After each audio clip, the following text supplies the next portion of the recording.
દક્ષિણ ગુજરાતમાં ભારે વરસાદ બાદ હવે સંભવિત રોગચાળાને રોકવા રાજ્ય સરકારનું આરોગ્ય તંત્ર એલર્ટ પર છે.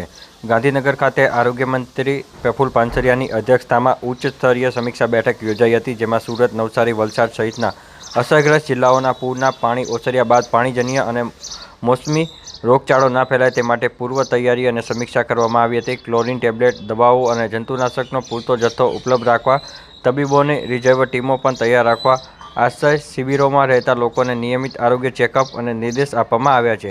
એટલું જ નહીં, અંતરિયાળ વિસ્તારોની સગર્ભા મહિલાઓને સુરક્ષિત સ્થળે ખસેડવાની કામગીરી પણ સમીક્ષા કરવામાં આવી છે. બેઠક બાદ આરોગ્ય રાજ્યમંત્રી પ્રફુલ પાનસરિયાએ ગ્રાઉન્ડ લેવલ પર પરિસ્થિતિની સમીક્ષા કરવા સડક માર્ગ સુરત અને નવસારી માટે પણ રવાના થયા છે. આ અંગેની માહિતી 23 જુલાઈના બપોરે 1 વાગે આપવામાં આવી હતી. બપોરે 12 વાગે પહેલા આ બેઠક યોજાઈ હતી.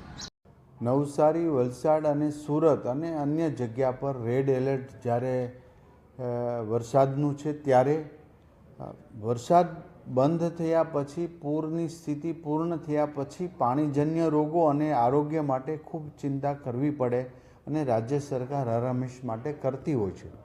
તો એના પ્લાનિંગ માટે આજે ગાંધીનગર ખાતે અમારા બંને કમિશનર, નિયામકશ્રી અને ઉચ્ચ અધિકારીની ટીમ સાથે સંપૂર્ણપણે પ્લાનિંગ માટેની મિટિંગ કરવામાં આવી છે. પાણીજન્ય રોગ ન થાય એટલે તુરંત જ પાણી ઉતર્યા પછી ક્લોરીનની ટેબ્લેટ્સનો જથ્થો, દવા છંટકાવ માટેનો, જ્યાં વિસ્થાપિત યાની કે જ્યાં પાણી આવ્યું છે એ લોકોને શિફ્ટ કર્યા હોય ત્યાં પણ દવાની પૂરતી કાળજી, એમનું ચેકઅપ, એમને અન્ય રોગ ન થાય. અંતરિયાળ ગામોમાં જ્યાં જઈ ન શકતા હોય ત્યાં પ્રસૂતિ માટેના બહેનોની જે વ્યવસ્થા કરવાની હોય એમને CHC સેન્ટર પર ખસેડવાના. આ લિસ્ટ સાથેનું આખું પ્લાનિંગ સંપૂર્ણપણે કરવામાં આવ્યું છે. અમારી અન્ય જિલ્લાઓમાં જ્યાં વરસાદ ઓછો છે એની ટીમ પણ અમે સજ્જ રાખી છે, કારણ કે જો ત્યાં વધુ કંઈ મેડિકલ ક્ષેત્ર પર જરૂર પડે તો આ ટીમની ડિઝાસ્ટર મેનેજમેન્ટના જે પ્લાનિંગમાં છે એ બધું જ અમે અત્યારે સમીક્ષા કરી છે. સંપૂર્ણપણે તૈયાર થઈ ચૂકી છે.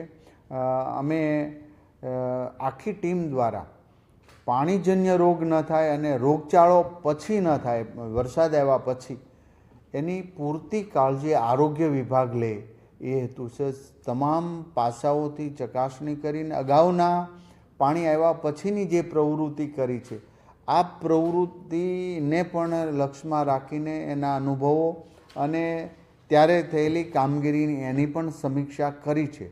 માટે દરેક જિલ્લાઓની ટીમ અને વધુ ટીમોની કે ડૉક્ટરિયાની જરૂર પડે આ બાબતનું સંપૂર્ણપણે રાજ્ય સરકાર દ્વારા પૂર્ણ રીતે પ્લાનિંગ થઈ ચૂક્યું છે. આદરણીય મુખ્યમંત્રી ભૂપેન્દ્રભાઈ પટેલ સાહેબના સાંજે ટેલિફોનિક સૂચનાથી આરોગ્ય ક્ષેત્રની તમામ તૈયારી કરવા માટે જે અમને કહેવામાં આવ્યું હતું એ અમે સંપૂર્ણપણે તૈયાર કર્યું છે. અને અત્યારે હવે ગાંધીનગરથી હું તત્કાલ સુરત, નવસારી જવા માટે રવાના થઉં છું બાય રોડથી, જેથી કરીને અહીંયા તો પ્લાનિંગ થઈ ચૂક્યું છે. ત્યાં ગ્રાઉન્ડ